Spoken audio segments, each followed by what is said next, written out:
इसमें इस समय चुनावी माहौल है और सरगर्मी बहुत ज़्यादा है क्योंकि प्रधानमंत्री नरेंद्र मोदी का यह संसदीय क्षेत्र है। एसपी सिंह बघेल साहब हमारे साथ हैं। बघेल साहब, बनारस का दौरा तो आप लगातार करते रहते हैं, मुलाकात होती रहती है। इस बार चुनाव में क्या लक्ष्य रखा गया है और जब जमीन पर आप जा रहे हैं तो क्या दिखाई दे रहा है? जमीन पर दसों दिशाओं में केवल नरेंद्र मोदी जी का नाम आ रहा है। लोग कह रहे हैं कि हम कृतज्ञ लोग हैं, हम कृतज्ञ नहीं हैं।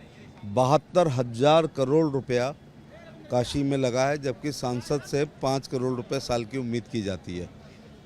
और उनका ये कहना है कि बाकी 542 सीटों पर सांसदों का चुनाव हुआ है।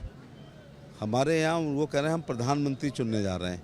तो यहाँ एक जिज्ञासा है, केवल टिकट की कोई जिज्ञासा नहीं थी, जीत की भी कोई जिज्ञासा नहीं है, प्रधानमंत्री बनने की भी जिज्ञासा नहीं है। यहाँ एक जिज्ञासा है कि लीड कितनी होगी, उसी के लिए सब लोग काम कर रहे हैं। एक बार टारगेट रखा गया है कि 10 लाख कार्यकर्ता टारगेट रखे, 10 लाख वोट से ज़्यादा प्रधानमंत्री मोदी जी को मिलना चाहिए। 2014 और 2019 से आंकड़ा ये बहुत ज़्यादा होना चाहिए, ये कहा जा रहा है कि इस तरह से काम हुआ है। आप जब ज़मीन पर जा रहे हैं तो क्या आपको लगता है कि ये आंकड़ा जो है वो छू पाएंगे?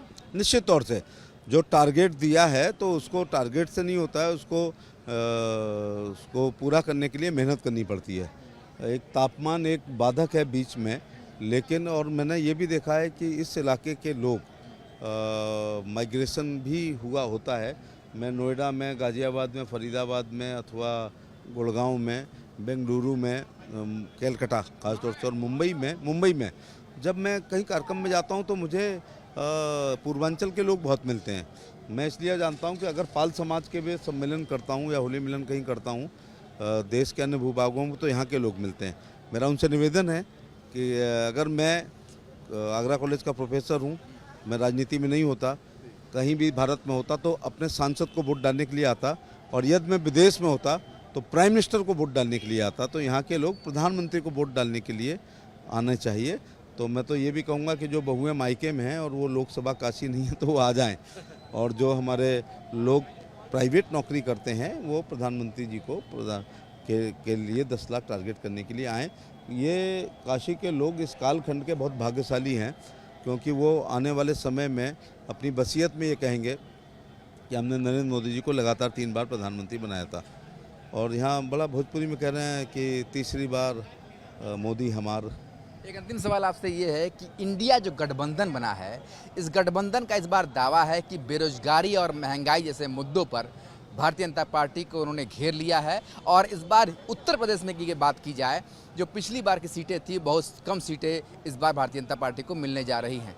इस पर आप क्या कहेंगे? भारत पाकिस्तान का जब युद्ध हो रहा था, मैं मिलिट्री साइंस का प्रोफेसर हूँ, तो जनरल नियाजी आखिरी दिन तक ये नहीं कह रहे थे कि पाकिस्तान हार रहा है, लेकिन मानिक शाह कह रहे थे और वो रूमर उड़ा रहे थे, हमने पाकिस्तान की फ़ौज ने ये घेर लिया है, ये कब्जा कर लिया है, दिल्ली दूर नहीं है। लास्ट में 1 लाख सैनिकों के साथ जनरल नियाजी ने जनरल अरोड़ा के सामने जो है आत्मसमर्पण किया था। ये इंडी गठबंधन का ना तो कोई वोटर है ना एडमायरर है यहाँ पर। जब लालू की लालटेन मुगल सराय पर आएगी तो बुझ जाएगी, और जब तृणमूल कांग्रेस आएगी तो इधर सूख जाएगी। दिल्ली का रास्ता यूपी से जाता है, और यूपी में भारतीय जनता पार्टी बहुत बड़ी पार्टी है, और बहुत केंद्र सरकार की कल्याणकारी योजनाएं, मोदी जी की राज्य सरकार की योजनाएं, राज्य सरकार का लॉ एंड ऑर्डर, ये गुप्तकाल भारत का स्वर्ण युग था, योगी काल लॉ एंड ऑर्डर का स्वर्ण युग है। और बूथ अध्यक्ष से लेकर राष्ट्रीय अध्यक्ष की परिश्रम की पराकाष्ठा से निकले हुए पसीने से कमल खिलेगा। मैं खुद काशी 5 साल में मेरे ख्याल से 10 बार आया हूँ, और अपने विभागों के काम के लिए आया हूँ, अपनी जात के सम्मेलन किए हैं, और बीच में संगठन ने भेजा। तो जो फौजें शांति काल में पसीना बहा लेती हैं, उन्हें युद्ध काल में खून बहाने की आवश्यकता नहीं होती है। तो सेवा ही संगठन के तर्ज पर भारतीय जनता पार्टी निरंतर काम में रही है। बल्कि मैं तो कई बार कहता हूँ कि किसी थाने का चौकी इंचार्ज जितना काम करता है, उससे ज़्यादा हमारा मंडल अध्यक्ष काम करता है। एक अंतिम सवाल और है, कितना आप एक्सेप्ट कर रहे हैं कि उत्तर प्रदेश में कितनी सीटें आ जाएंगी?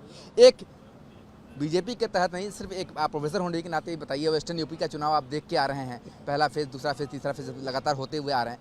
क्या उम्मीद करते हैं 2014, 2019 और अब 2024 में क्या कितनी सीटें आ सकती हैं? निश्चित तौर से पिछले चुनाव से ज़्यादा आ रही हैं। हम 80 जगह बहुत शानदार लड़ रहे हैं। कुछ सीटों पर चुनाव होते हुए दिख रहा है, शेष जगह पर भारतीय जनता पार्टी का टिकट है, वो जीत का सर्टिफिकेट है।